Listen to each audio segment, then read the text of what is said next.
Hello, আসসালামু আলাইকুম। আরও একটি নতুন ভিডিওতে তোমাদের সবাইকে স্বাগতম। বন্ধুরা, তোমরা যারা নতুন অবশ্যই আমাদের পেজকে ফলো দিয়ে আমাদের পাশে থাকো। বন্ধুরা, ফাইনালি এসে গেল দেবের খাদান মুভি ট্রেইলারটি। মানে জাস্ট এক কথায় অসাধারণ, মোটেও না বন্ধুরা। আমার কাছে একদম বাজে ট্রেইলারটি। মানে যেই সব সিনারি দেখলাম এটি সব পুরাতন। আপনারা খাদান, জওয়ান, পুষ্পা, সালার এইসব দেখলে বুঝতে পারবেন যে খাদান মুভি ট্রেইলারটি কি ইউনিক?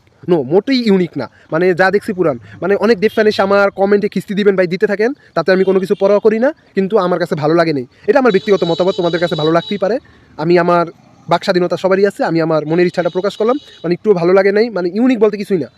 রাবণের ট্রেলারটি যখন এসেছে বাইরে ভাই, কি অ্যাকশন লেভেলে, গ্র্যান্ড লেভেলে, মানে জিদের লুকটা কি ভয়ঙ্কর ভাই। তারপরে চেঙ্গিসের মানে কাহিনী, চেঙ্গিস ট্রেলারটা দেখলে যে কাহিনী ইউনিক কিছু বোঝা গেছে।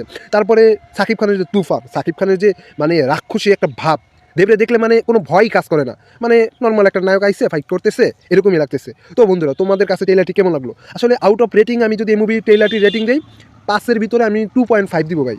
5-এর ভিতরে 2.5 দিব। এটা আমার ব্যক্তিগত রেটিং, এটা আমার ইচ্ছা। তোমাদের কাছে ভালো লাগতেই পারে, তোমাদের কাছে মানে অনেক ভালো লাগতে পারে, সেটা তোমাদের ইচ্ছা। তো বন্ধুরা, তোমরা যারা নতুন অবশ্যই আমাদের পেজকে ফলো করে পাশে থাকো, আর বেশি বেশি করে আমাদের ভিডিওটি লাইক করো। আসসালামু আলাইকুম।